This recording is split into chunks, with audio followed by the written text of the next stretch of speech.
ખીચું હા બા. થોડુંક દૂધ આપ ને. દૂધ નથી, ખીચડી એમને ખાઈ લ્યો. મારે ભગવાનને ધરાવવાનું છે ગણપતિ દાદાને, એટલું જ છે દૂધ. સારું હું એકલી ખીચડી ખાઈ લઈશ. હા જાઓ. આખો દી નકરું દૂધ દૂધ દૂધ ભગવાનને ધરાવવાનું કેમને દઉં? લાય કિશુને પૂછું કઈ કામ હોય તો.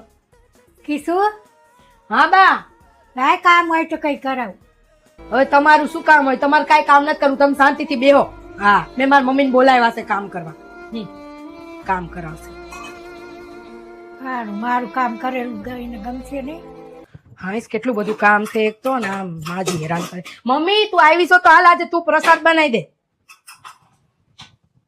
પ્રસાદ આજ તું બનાવી દે ગણપતિ દાદાનો. પણ હમણાં તારા સાસુએ તને પૂછ્યું તું તો ખરા કે કઈ કામ છે તો હું કરાવું ને? એમને તો મસ્ત આવડે છે બધું બનાવતા, અને તે એમને કહી દીધું કે તમે બહાર જઈને બેસો, તમારું કામ નથી. મારે એમની પાસે કાંઈ કરાવડાવું નથી અને બહાર બેસવા દે ને ડોસીને. તું બનાવી દે ને પ્રસાદ મને. કીધું એવું ના હોય, તારા સાસુ છે, તું એવી રીતે એમની જોડે વર્તન કરે. હમણાં દૂધ માંગ્યું તો ના પાડી, મેં જોયું બધું. આવું વર્તન કરે એ ના ચાલે. અને એમને તું એમ સમજતી હોય કે આ બધું મારું છે, એવું નથી. આ તારા પપ્પાનું ઘર નથી, આ બધી એમની મહેનતનું ફળ છે. એમને એમના છોકરાને ભણાઈ ગણાઈને લાયક બનાવ્યો છે કે તને આ બધી સુખ સુવિધા મળે છે. એટલે તું એવું ના સમજતી કે બધું મારું છે. એ તો બિચારા તને કઈ કહેતાય નથી, તે કીધું એટલે જતા રહ્યા.